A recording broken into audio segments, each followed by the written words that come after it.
Last year, a landmark report found 1 in 3 Australians feels lonely and disconnected, and surprisingly, particularly among those aged between 18 and 24.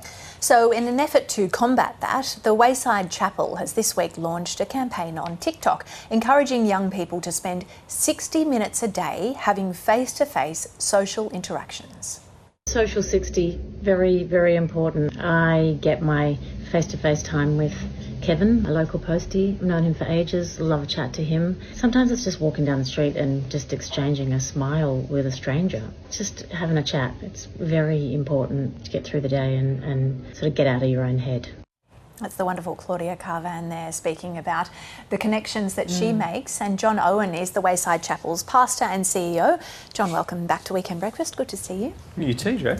Now, your main campaign promo video has actually clocked up around 14 million views on social media, which is remarkable. Why do you think it's resonating with people so much? Well, the World Health Organization reported that 1 in 3 Australians reported feeling lonely and disconnected, and the younger you are, the greater chance you are of having those kinds of feelings, and we're seeing that it's becoming a real public health issue. And we see the opposite all the time at Wayside, the value of face-to-face connection and being connected in a community, having an opportunity to serve. And we're seeing the positive health impacts of that. But, you know, we've been talking about loneliness for 5 or 6 decades. I think Mother Teresa said loneliness is the leprosy of the West, this sense of disconnection that was only heightened. So this is kind of the 10,000 steps a day version of how to stay connected. Why do you think we are becoming more disconnected, given that, ironically, we live in an age where it's easier to connect more than ever? Well, I think if we could go back in a time machine a couple of centuries, how we live our lives is so unfamiliar, would be so, and the understanding of who we are and whose we are and communities and face-to-face interactions now is replaced by click and collect convenience, where we can go through a day scanning codes, skipping checkouts, and missing those little moments where we connect. You know, that the first human act is recognition. When a baby opens their eyes, they're scanning the room till they make eye contact, and you know, and I know we do it, and I'm a guilty party as well, is that when they're doing that, you place a screen in front of them to stop them, and that's having an effect on how our brains develop and how we interact and how we report our health feeling as well.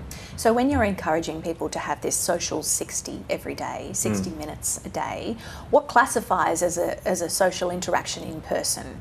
Look, and that's the beauty of it. There is such a range. You know, it can be your first contact which is your 1 or 2 minutes with your barista. I think cafes have become really important because in the working from home era, it might be the only social interaction you have for the day.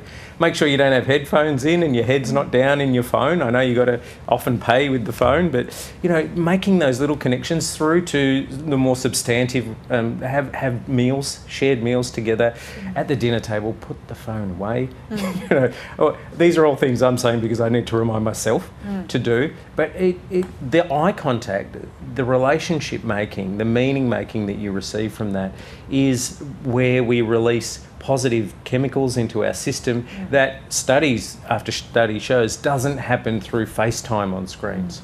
I think also, and part of that is looking outside of yourself. So you're getting your social 60 by having that interaction, but you're also gifting that to the person you're interacting with as well. It's a double benefit, isn't it? So, the release of chemicals is really asks the question: why wouldn't you do it? You know, we're all looking for ways to boost our mood, and if you turn on the telly, they'll say take this pill or something like that. Whereas you can say no, there's a free one out there. You know, a bit of sunlight and a bit of face-to-face contact and a good old chat. Not everyone experiences social situations equally. So some people find it really easy, some people find it really hard.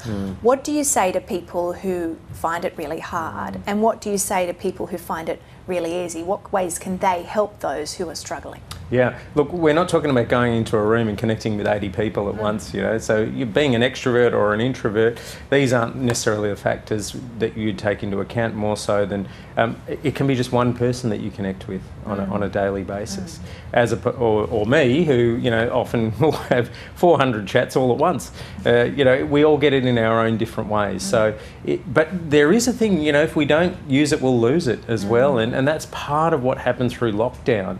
Is social anxiety has increased, and the worse it gets, the more inward we go, and we are 5 times more likely to report depression, and we're 4.5 times more likely to become anxious. What change are you noticing in people? What difference is this making in their lives? Well, first of all, we're just 10 days into this. You know, we just threw it out there. I didn't even have a TikTok account till before this. Not bad. First video gets 14 million views. That's not a bad record. But we've really tapped into something there. And so now we're seeing people are starting to upload videos giving really hot, you know, very simple tips on, I talked to someone at the bus stop. You know, we've got to really come at this in a mature way, because, you know, the strange thing now is if you're at a coffee shop and if you don't have a phone and you're trying to make eye contact and say hello to people, you're seen as a weirdo.